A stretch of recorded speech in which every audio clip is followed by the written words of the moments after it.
Welcome into Starting Nine here on the 5 Reasons Sports YouTube channel. Look at that glowing light in the background. I'll get this right eventually. Oh, no, I'm bouncing. I'm here every Tuesday and Wednesday usually, except I wasn't here Tuesday, so I think this week it's going to be Wednesday and Friday. We talk about the pressing sports topics in the South Florida area, and today we're going to talk about a little bit of everything because I've got my fellow co-host here on the 5 Reasons Sports YouTube channel, or fellow host, Alex Dono is going to be joining me, so you can catch him every day here pretty much at 3 unless he moves it around. He's going to be joining me today at about 9:15, 9:20, and we're going to get into some of the stuff that I want to talk about here in the opening segment. Before we do, though, we have some sponsors. We see the one up at the top right. That's BetUS. If you're going to go to Bet Anywhere, go to BetUS. Use the code 5, F-I-V-E. You could do the same at Prize Picks. That's another one of our sponsors. Prize Picks, of course, is our daily fantasy partner. Use the code 5. Manny Chang is producing. He's quick with it this morning. Prizepicks.com. That's where you want to go for daily fantasy. Do the power play, do the flex play, do any kind of play there. No, what you can do there is win money. So if you deposit, like, let's say $100, they will give you $100 to play. You don't have to then play $100 on the first roll if you want. You can play $20, okay? And again, you can go flex play and go halfway in, or you can do power play and try to win more money. Of course, you got the chance of losing is a little bit greater there. But of course, you can do NHL, you can do NBA, you can do NFL, you can do MMA, you can do everything at prizepicks.com. We had 6 signups a couple days ago alone. So people are catching on here that you want to do this. This is the code 5, F-I-V-E, that you want to use if you're going to do it, because that's how you'll get that special bonus. And we will do a Prize Pick show, I believe, tonight. Before the Heat play, once we figure out who the Heat are actually going to be using tonight, which is a nightly thing these days. We'll get to our other sponsors here in a second. But what we're going to talk about is toxic Miami sports topics. And look, we feed as a network on these topics. We feed as a channel. We feed as a sports society, right? Like you sort of get your paws into one topic and we just beat it to death. I mean, just over and over and over, right? So before I get to the ones that are currently in this cycle, let's get to some of those in South Florida's past, because as people know, I'm old. Oh, look at that. I don't know. I don't know if they want me to get downstairs if the building's on fire. But anyway, if it is, I'll let Manny handle the program here. But if you go back through some of the toxic Miami sports topics, remember that Twitter was not a thing until 2009, okay? So everything has to be in that context. Like Twitter was not a thing. So where did you go for your toxic Miami sports topics? Well, you went to Hank Goldberg, right? And some of you don't remember Hank. I had kind of a touchy relationship with Hank. He got on me a few times on the air, but then was very nice to me personally. And, you know, I wish Hank the best now. But he was the guy in the afternoon that if there was a sports topic that needed to be beaten to death, his callers were going to beat it to death. Okay. Like the one that came up the most, and of course, Neil Rogers, may he rest in peace, used to make fun of this because he was kind of the anti-sports talk show host, right? Like Neil was more than just a sports talk host, but he was on a sports talk station when, you know, local radio got priority here over at QAM. And Neil would kind of make fun of these topics that were beaten to death while they were being beaten to death on the other shows on his channel, okay? And the one that was more than any other that I can remember since I came down to work here, I lived here before, but that it came down to work here in 1996, was Jimmy and Danny. Okay. Now, if you're not old enough to remember Jimmy and Danny, and probably most of the audience here is not, let me brief you on this. So Jimmy Johnson takes over the Dolphins in 1996, right, from Don Shula, which is something that most fans wanted. Okay, they can look back on it now and eulogize Shula, and Shula, obviously one of the great coaches of all time, and a a major figure in this market, one of the top 3 sports figures in this market that we've ever had. But with that being said, people wanted him out. Okay, I mean, they wanted him out in 1995. When I came down here in 1996, everybody was thrilled that Jimmy was coming back. Jimmy had led the Hurricanes to these incredible heights. He had personality. Don seemed like he was kind of over it at this point. The Dolphins hadn't had a good defense in years and years and years. Dan was still Dan to a degree, but not to the Dan that could carry them the way that he used to carry them. And of course, even when he carried them, he couldn't carry them to a Super Bowl because the infrastructure around him was not good enough. And so everybody was excited about Jimmy. Right. I mean, I remember the 1996 draft, and I remember actually sitting in my car. I actually remember I was at a drive-through, And I was listening to all the picks on QAM. And I actually remember the calling of the pick of Zach Thomas, okay, in the 5th round. Like I remember, I don't know if it was Mandich or somebody else, may he rest in peace, was talking about this, this quick linebacker from Texas Tech, okay, and all the rest of that. And it was like, okay, well, we'll see this guy in training camp. We'll never hear from him again. Now he should be in the Hall of Fame. Finally, we hope. But that was the thing with Jimmy. It was like you were excited about everything, right? It was the 5th round pick that they got, what he was going to become, okay, and he did become something. And there was this ramp up, okay, with Jimmy's first year. I remember people waiting at the old facility in Davie, waiting like behind like cars just to see what this training camp with Jimmy Johnson was going to look like. You compared it to like a Cam Cameron camp or a Joe Philbin camp. It was no comparison, okay? Like everybody wanted to see Jimmy. But not everybody sort of took into account the fact that Jimmy really didn't want to see Dan. Again on fire. Somebody doesn't like my take. Jimmy didn't want to see Dan. Like Jimmy was kind of didn't want Dan Marino to be his quarterback. He wanted him to have no right to audible. He wanted him like to hand the ball off. Like we weren't used to that. Now, probably Dan could have benefited from that earlier in his career if there was a running game around him. Right? He never had a 1,000-yard back. And, there was more infrastructure in terms of the defense and other things so that Dan didn't have to throw for 500 yards and 4 touchdowns for the Dolphins to have a chance. But at this stage of his career, people were used to seeing that Dan. And this idea that Dan, A, couldn't audible, and B, had to hand the ball off all the time, didn't sit well with some fans. And this got worse over the 4-year period because Dan got more and more banged up because, he was in his late 30s, right? And the Dolphin defense was better. That first year, adding, Zach, and then the second year adding Jason and Sam, and then the next year adding Pat Surtain, Jimmy built a defense that Dave Wannstedt, kind of squandered by not building a corresponding offense. But this was the big debate. Jimmy or Danny, Jimmy or Danny, Jimmy or Danny. And this went on forever, okay, on talk radio. There was no Twitter. If there had been Twitter, it would have been all day long on Twitter. Whose side are you taking? Jimmy or Danny? Jimmy or Danny? To the point that Neil Rogers, who I mentioned earlier, had a bit on his show. Jimmy or Danny? Jimmy or Danny? Jimmy or Danny? That's where we're at with Tua. That's where we're at. I was trying to think of something since then that was as annoying in Miami sports. Okay. If you have a comment on this, we'll surely take it. Something in Miami sports that was as annoying, if anybody remembers Jimmy and Danny, okay, as that. Because I'm thinking of like topics, okay, that we've obsessed over. It's usually about a coach, right? Okay, but with the Heat, like there's never been a call for a coaching change by anybody sane. Nobody was calling for Pat Riley to step aside when he did twice. And nobody with a brain was calling for Eric Spoelstra to be booted. Now, there was a site, firespo.com, that is no longer in service. You're right, Destin. Anything Tua related is toxic at this point. But has there been a Heat topic as toxic as this? I was thinking back to it. Like there have been people who haven't liked the trade. Hassan Whiteside was controversial. Yeah, may he rest in peace. Neil, by the way, Mark, Neil had a bit about me and Steve Goldstein. It was a little anti-Semitic, but Neil was Jewish, so it was kind of one of those things he got to get away with it. But yeah, he had a bit about me and Goldie that went on for a little bit. So I never actually met Neil, but he talked about me quite a bit. But immense talent. And so I do miss listening to him. But anyway, has there been a Heat topic like this? Like Whiteside? Again, I feel like those were just idiots, right? There were those who wanted Whiteside to, get more touches in the post, even though he couldn't catch anything in the post and would fumble it around for 15 seconds and totally destroy the offense and never passed anybody.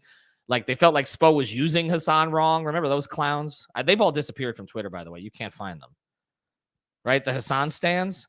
And the problem with standing guys, okay, or this being like totally unnuanced on a debate, is that you end up taking it out as trying to be a neutral like fan or observer or reporter. You end up taking it out on the player when you don't really have a problem with the player. Like, for instance, like I covered Hassan, okay? And I had no problem with Hassan. Like I liked Hassan. Actually, I had a couple conversations with Hassan on the side about his situation. And look, I mean, Hassan had his flaws. There's no question about it. Okay. But I felt like he was well meaning. And I actually pushed for them to re-sign him. That's why I never criticized it, because after it didn't work out, because I was like, okay, I mean, he's, you have to max him. There were 4 other teams that want to max him. Like I'd stand by that. Didn't work out because, for a lot of reasons, a lot of them Hassan's fault. But people ended up portraying me as a Hassan hater because I couldn't stand the Hassan stands because they were so ridiculous. Like they were just totally off the deep end. And they were wrong, all of them, right? There were Hassan stands who were like, Bam will never be as good as Hassan. We heard that.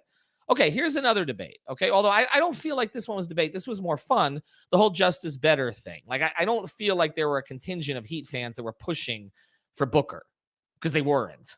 Okay, I remember on draft night, everybody wanted justice. But that was a debate that went on for a long time until finally the justice better crowd was like, okay, Booker scores more points in 4 minutes than Justice could score on layups in a half.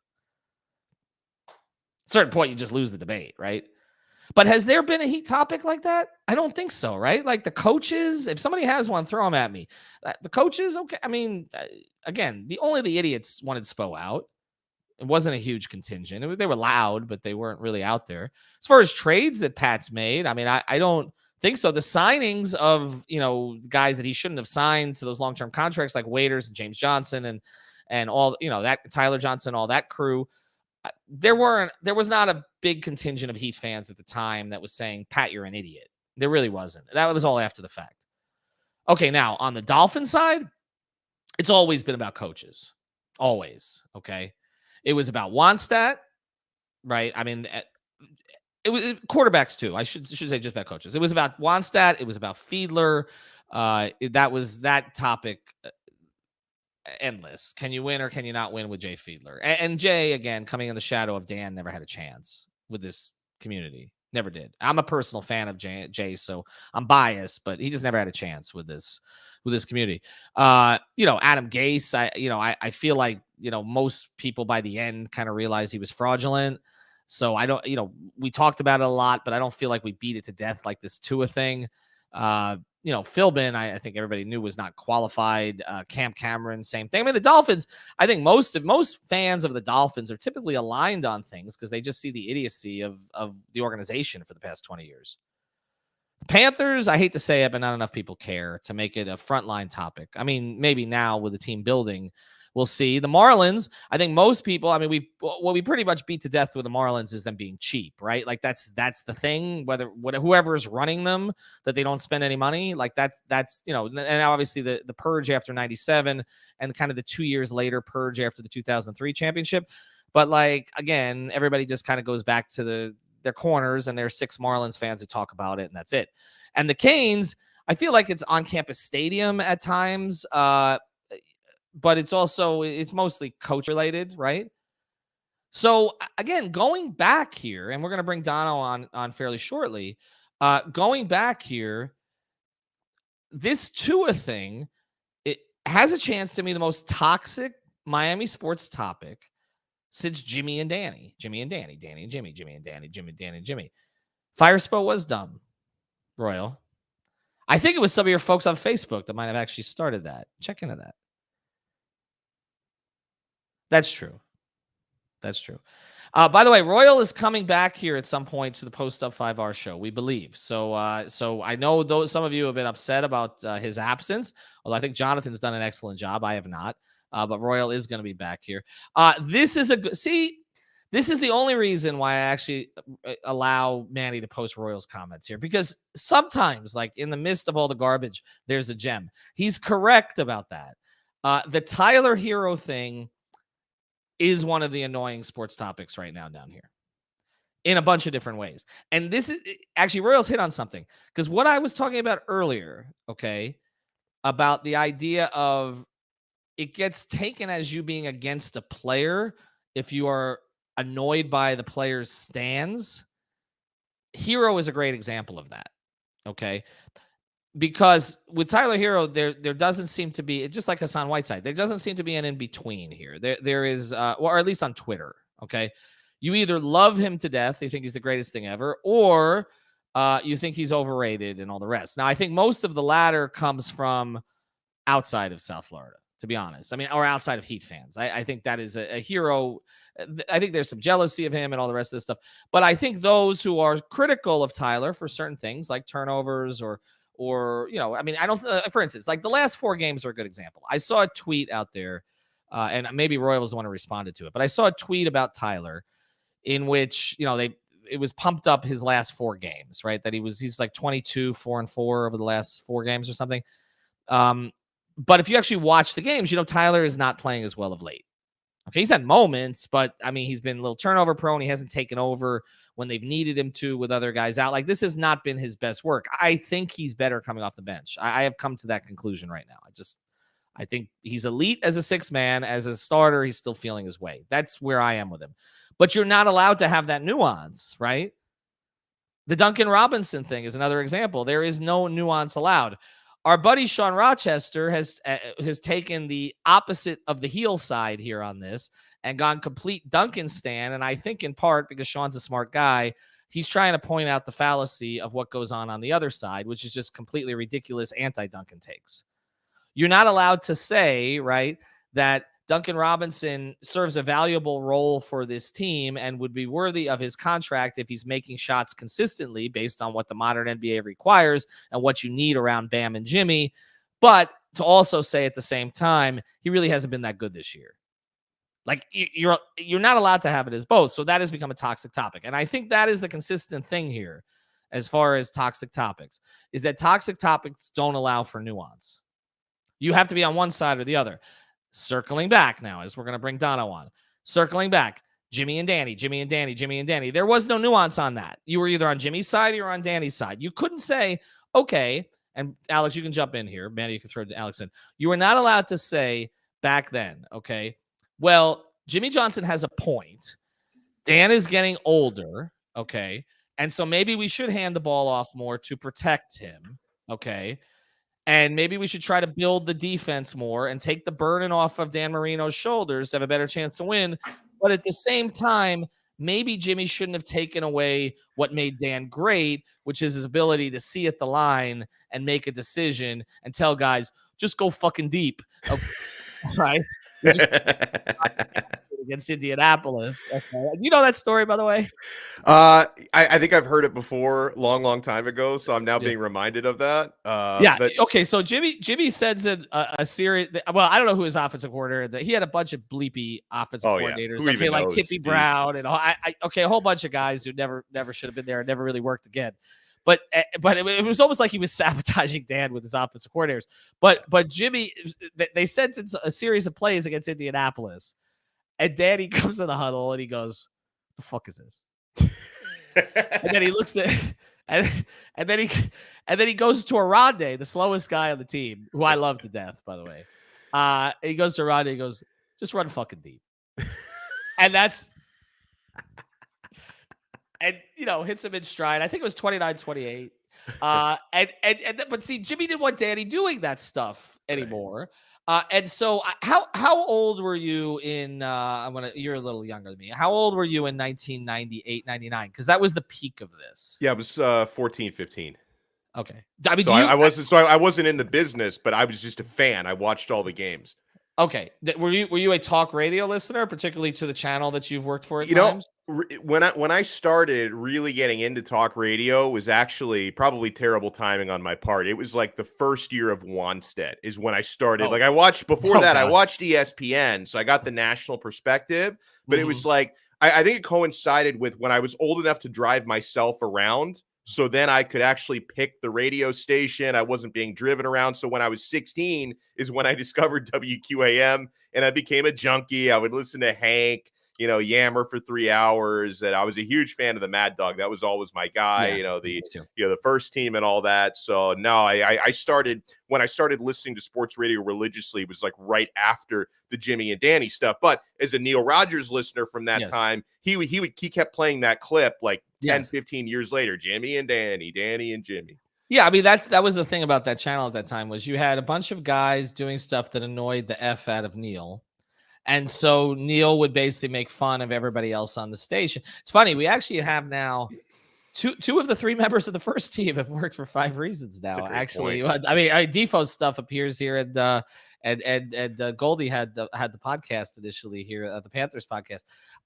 Yeah, but that was kind of the way it worked because you had no Twitter, so it No. was, and it was the same. And so there are Twitter followers of ours and users. Okay, there's this one guy.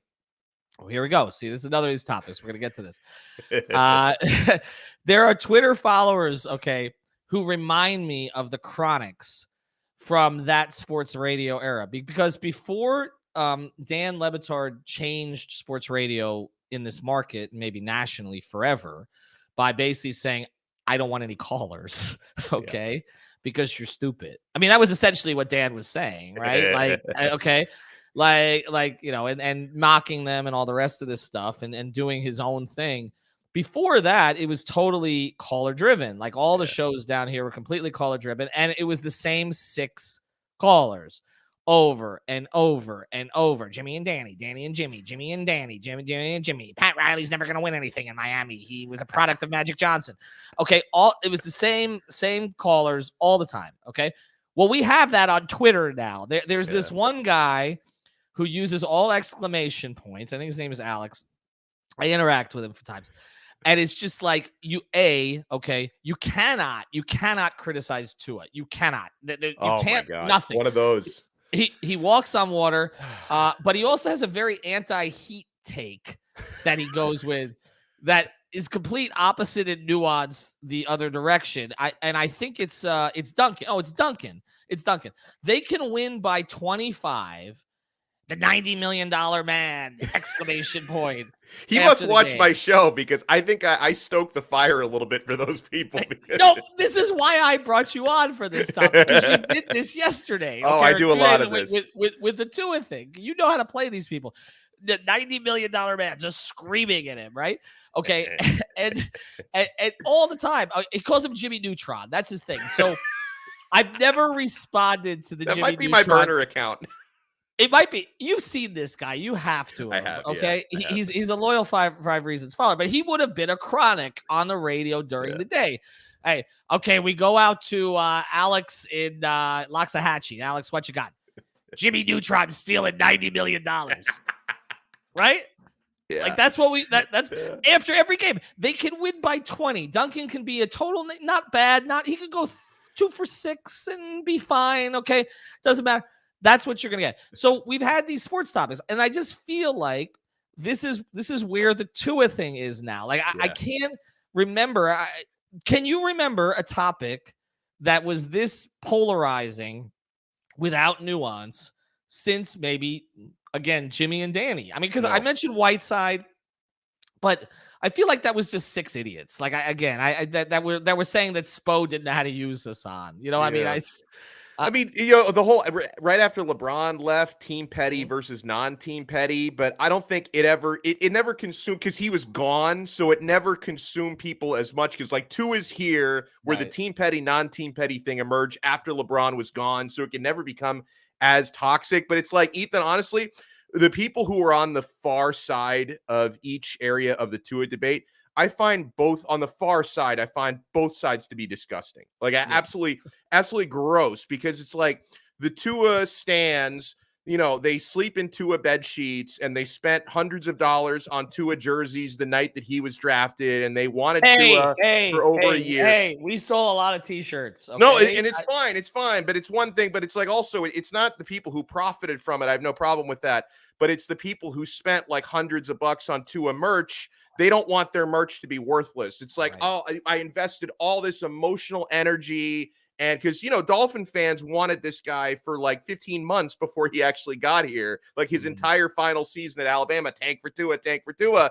So it's like you reach a point where some of these people like cannot admit that the guy is far from perfect. Like it's not to say if you build a great situation around him, maybe he can win. The same thing with Ryan Tannehill can win in Tennessee if you build a great team around him. Like Tua is not terrible, but like don't you use the term walk on water. Do not pretend the guy can't walk on water. And then on the flip side, it's like you got the Tua haters who even when he was, completing 85% of his passes, 87% of his passes in some games, were still like, oh, this guy sucks. He can't do anything right. It's like, as most things in life, the truth lies somewhere in the middle. Right. I have created an extra niche, Ethan. I'm actually going to build my own church. I'm going to get tax exempt status. I am a Tua skeptic. I am a Tua agnostic. And I refer to people like us.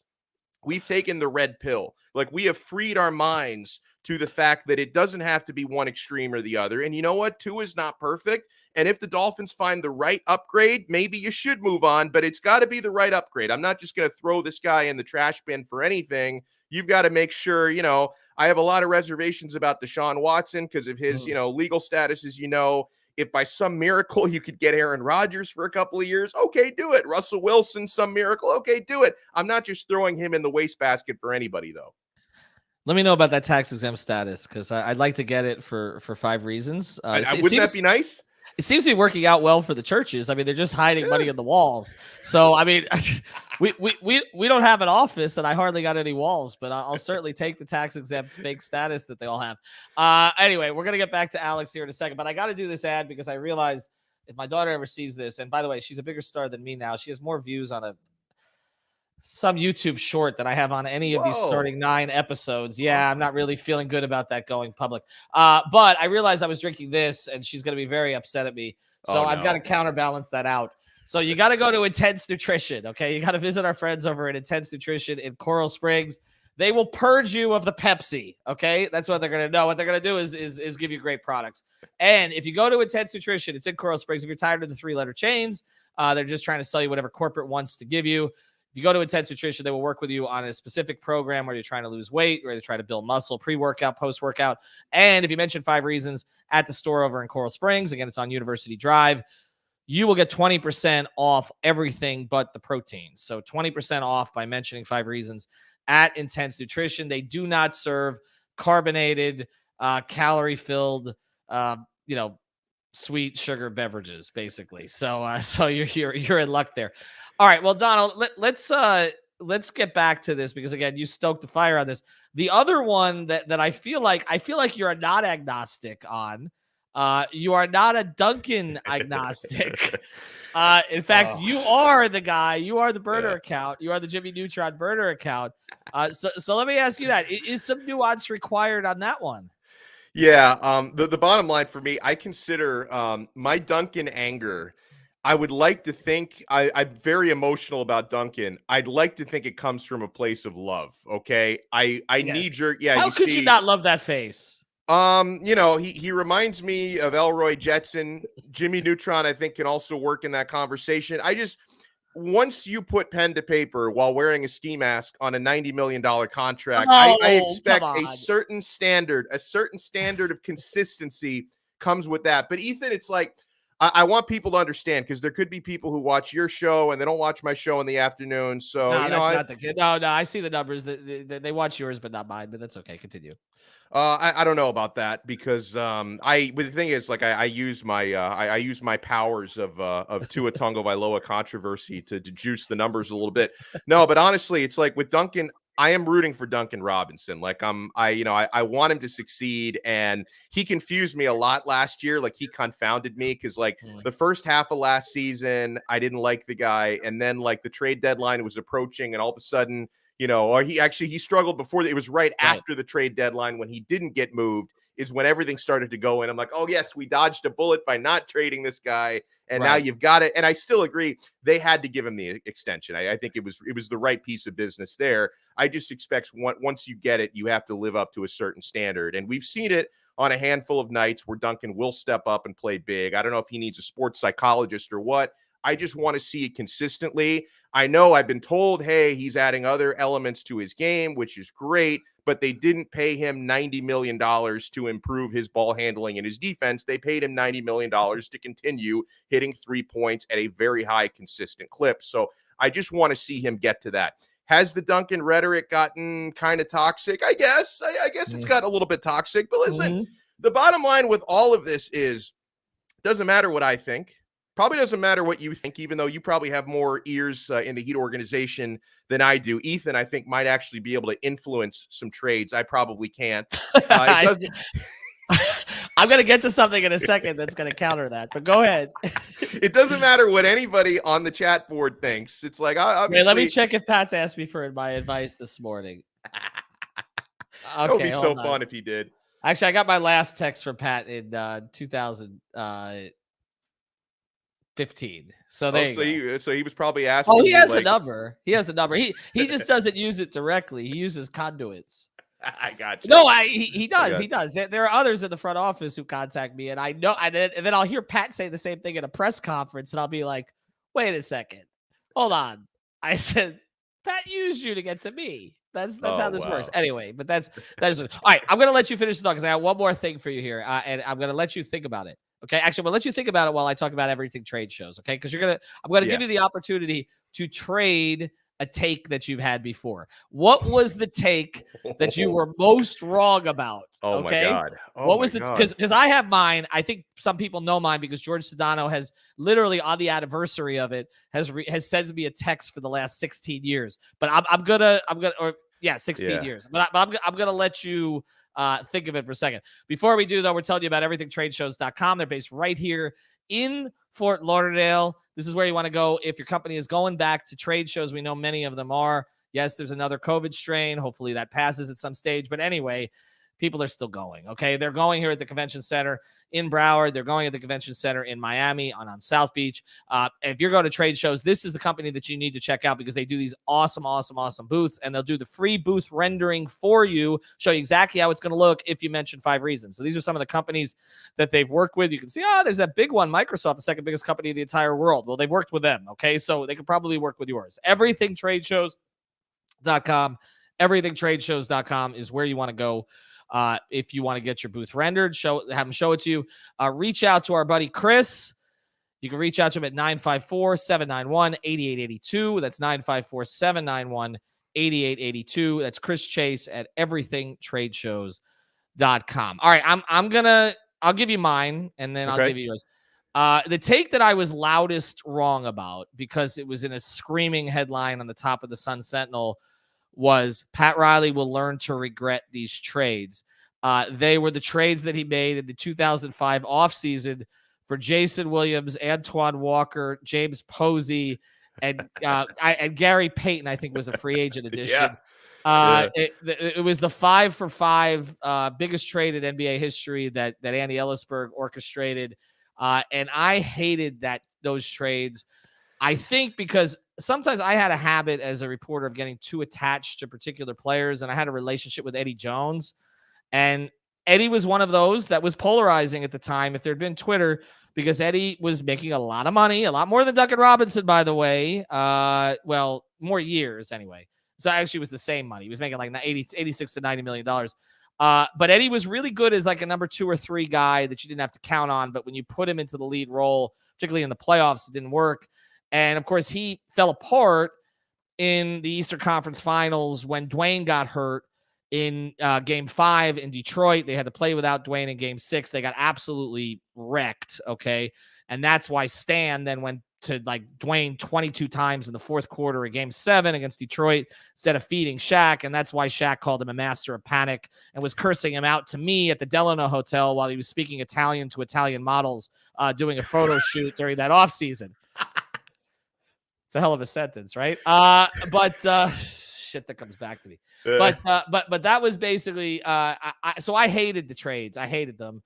And I remember Sedano at the time was like, I think you're wrong about this. But he said that to me a lot. And then he still does. I wouldn't rather be the Sixers though, George. And then Pat, this was how wrong I was and how loud I was. When they got to the Eastern Conference Finals and then they beat the Pistons the next year and they got to the finals largely on the back of Jason Williams' Game 7, okay, which was the best game he played with the Heat. I was sitting in the front row because I never ducked, okay? I like Mike Lupica always ducked him. I sat in the front row, okay, and before he started his press conference, he looks over at me and goes, Ethan, we weren't supposed to be here. And that's it. awesome. He had not said anything to me about it the entire year. He saved it. He saved it for that moment. Now I get hugs from Pat. Back you then, were I living wasn't in his hugs. head. Like, you were living in Pat Riley's head. I was that entire living season. in Pat Riley's head. He literally looked at me, and I always remember because after it, our buddy Louis Zabala, okay, always causing trouble. Louis comes over to me afterwards, goes, "I got a recording of that if you want it." I'm like, "Okay." I think I have it on a VHS tape somewhere in my vault here, which I'll never look at again. All right, Alex, what were you loudest wrong about, other than Duncan Robinson? Yeah, there have been a few. Well, I mean, the jury's still out on that one. There have been a few, and usually it's not my negative takes that usually get exposed. It's usually when I have too much faith in something, because at heart I am a homer. I've been wrong about so many Miami Hurricanes coaches, Ethan. I was, and the thing is, I'll start with Al Golden. And I know, listen, when he first arrived, everybody was wrong about that because he won his opening presser. He was so dynamic, like on the microphone at the podium. Oh my God, this guy's incredible. I remember when somebody in the media asked him, what was it that drew you to Miami? He's like, "Are you kidding? This is the greatest university." And it's like, "Oh my!" And he like, "Oh no, Miami. Why would anyone not want to come to Miami?" And it made everyone so excited. But we were all wrong about Al Golden like early on. But I defended him for a really long time, Ethan. Like after people were already firing the banner planes, I'm still like, no, it's not on him. We got to stick with Al. Eventually, I turned on Al like everybody did, but I held on to that one for way too long. And then, you fast forward a couple of coaches later, boy, I was really bullish on Manny Diaz. And I was bullish for all the wrong reasons, because, there was a big contrast when you went from Mark Richt, who probably didn't own a computer, to Manny Diaz, who was the master of the tweet. I remember being very vocal about it. Like, this is how you coach this century, right? This guy's sending out gifts. He's tagging people in tweets. He's creating slogans. Like, I thought all of that stuff, honestly, was really the recipe for building a winner, in 2018, 2019, whatever it was, the first year that he took over as head coach, because he made Miami like a social media university. I think I forgot about the fact that stuff is like 2% of the recipe, and he didn't possess, the other 90% necessary here. So I was really bullish, and then turned out to be really wrong on Manny Diaz. And man, even listen, I'm gonna start taking L's here on Tua Tagovailoa, because I was I didn't buy any merch, but I was we were doing a live stream. I was with the 5 Reasons Sports live stream the night he was drafted. I was practically doing cartwheels on the live stream. That's the closest the Dolphins have come to winning a championship since 1973. Yeah. And not only, and here's where I was really wrong, because not only was I doing cartwheels over drafting on Tua, I was doing cartwheels about passing on Justin Herbert, because there had been some rumors that week. Armando Salguero was behind a lot of it, saying that, hey, like the Dolphins are actually really interested in Justin Herbert. They might take Justin Herbert over Tua. So I was concerned about that. Little did I know at that point. So, and I know if Juan Cardona is watching, he's probably pumping his fist. But no, I mean, I was like, no, don't take Justin Herbert. He's Tannehill 2.0. The guy's not going to have a good NFL career, and I'm going to take the L on that one. Yeah, a lot of times with coaches, I feel like we overhype them because they win the press conference, right? Like, and look, it's kind of, press conferences for coaches are kind of like surgery for athletes. Like, there's never an unsuccessful one, right? That's a great analogy. Right. Like, it's always the press release the team sends out that he had successful surgery. And it's like, okay. And it's the same thing with coaches. Oh, that was a great press conference. Oh, he said all the right things. Well, what the hell is he going to say? It's totally scripted. Okay. The reporters, Manny's got to go, so I'm going to end this. But the reporters, they want to like the coach because they want the coach to like them, right? Like, they're trying to get in with the coach, and so that's the way that they operate. Anyway, Dono, Manny's gonna be really angry at us, and he produces both of our shows. I make Manny angry daily. He'll always like, I'll see in the private chat, he's like, I gotta go. And then I'll go for like another 20 minutes. Yeah, I mean, this is, oh, I know you do. This is like if you were at a radio station and like you see the producer in the hallway, he's like not looking at you. Well, we actually say, this is just, you know what, Manny, Alex and I are going to cross talk till 3 p.m. Okay, just stick around. All right, get out of here. Thanks to our sponsors. Thanks to Alex. Thanks to Tua Tagovailoa for providing all the content. Thanks to Jimmy and Danny. Thanks to Intense Nutrition. Go check them out. Mention 5 Reasons. Get 20% off. Everything trade shows. Mention 5 Reasons. Get a free booth rendering. PrizePicks.com. Use the code 5. BetUS. Use the code 5. Go to Quarterdeck. Drink a Biscayne Bay brew. I'll see you later this week. See ya.